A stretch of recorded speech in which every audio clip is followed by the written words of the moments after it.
Canadians are always proud when our fellow Canucks hit the big time, and our next two guests obviously have done just that. Both have made their marks in the wild world of professional wrestling. Joining us now, Chris Jericho, Renee Paquette. Thank you for being here. Yeah, thanks for having us. I still love the word Canuck. I was usually think of Captain Canuck. Yeah, that's true. There needs to be a Captain Canuck movie. We've got every other damn super Blue Beetle and no Captain Canuck. Who would you cast as Captain Was there one Canuck? in the ring? That's my question. Me. There you go. I was going to go with like a Ryan Reynolds, but Oh, I guess he's kind of locked up in a He can be Captain character. He's Canuck. got Deadpool. I'll be the wacky sidekick. Anyways, we're just having a conversation on ourselves. Yeah, sorry. Not a problem. That's we'll take it back in history, but let's first. Obviously, the world of wrestling has changed over decades, over the last few years. Give me a sense, Chris. Start with you. In your time in the world, how have things changed? I think wrestling has become so huge now, especially from a television standpoint. When you're talking about the television contracts, you're getting up near the NHL, NBA numbers of how much money platforms and streaming services and networks are willing to spend on wrestling. I don't think anybody ever really saw that coming unless you're in the business and just know that it's a worldwide entertainment juggernaut that has something for everybody. And I think people are embracing that now more than ever. And I can honestly say, there might have been bigger crowds or bigger actual numbers of people watching, but in this day and age in 2024, pro wrestling is bigger than it's ever been. And it started with the pay-per-views at the very beginning, and then it just slowly expanded. Well, it started with closed-circuit television. We're taking it way back. Yeah, Let's take it back. I watched WrestleMania 4 at Maple Leaf Gardens on closed-circuit TV. There you go. So it started in closed-circuit, then went to pay-per-view, then went to just streaming.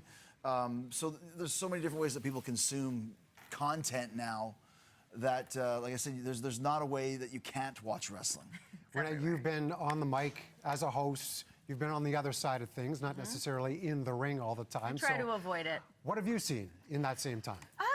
In my time in professional wrestling is being able to just see the way that our storytelling has been able to change, the way that our characters' depths have been able to change. I mean, I can especially speak on like the women's side of things. We've been able to see women be able to grow and be able to take up these like amazing characters and tell amazing stories and put on these amazing matches in a way that we weren't able to see before. I mean, especially in the last like 10, 15 years, to be able to see what the women are able to do in the world of professional wrestling has been amazing to just see with my own eyes. There's been an evolution, obviously, in the way things are done in and around the storylines, too. I know you, sir, have gone through ups and downs, many different storylines, good guy, bad guy. The man's reinvented himself a million times. Exactly. The learning tree, I think, is the latest thing. So we're always under Chris's learning let's talk about that. Like, what's it like to have to try and maintain that, especially being around? We were talking earlier, to be on television as long as we have, you have to reinvent. And when I switched from WWE to AEW, you have to reinvent. You can't play the same character that you played in another company. And then as time goes on, as you start feeling a little bit stale, read the room, kind of pick up what vibe there is towards you, then you switch again. It's one of the beautiful things about pro wrestling. When people start to hate you, you turn into a bad guy. When people start to really like the bad guy, because they always end up loving the bad guy, then you turn into a good guy. And you switch back and forth when the time is right. But I always like adding a little bit of extra, a little bit extra to it. I always took David Bowie to be kind of a real inspiration for me, in that he always evolved and reinvented himself to where you never knew what you were going to get. And you could go to a Halloween party and there could be 10 different people dressed as David Bowie in different eras and you would know. Very true. And that happens with me every Halloween.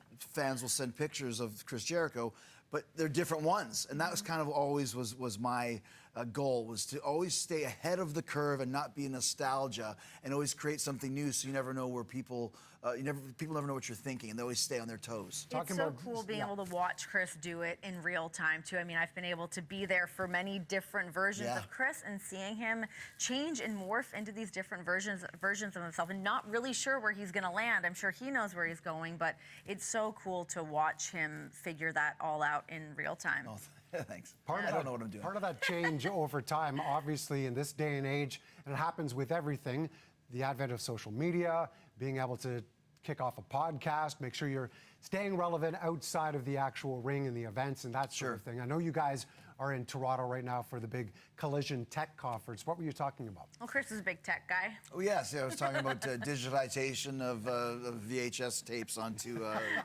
No, we were talking about kind of the growth of AEW and how quickly the brand has expanded in just 5 years. And we talked about you know, how we were able to do that on a global basis, whether it was selling 81,000 tickets at Wembley Stadium or selling at Scotiabank Arena last year, one of the first times we were in Toronto. We were able to really take advantage of the spotlight that's been on pro wrestling, that, like we said, and kind of all the social media influence and the streaming and all that sort of thing, and really create an alternative to the norm. And I think that's one of the reasons why AEW has done so well, is we provide something different in pro wrestling. And so we were just discussing all that sort of technological advancements and that sort of thing.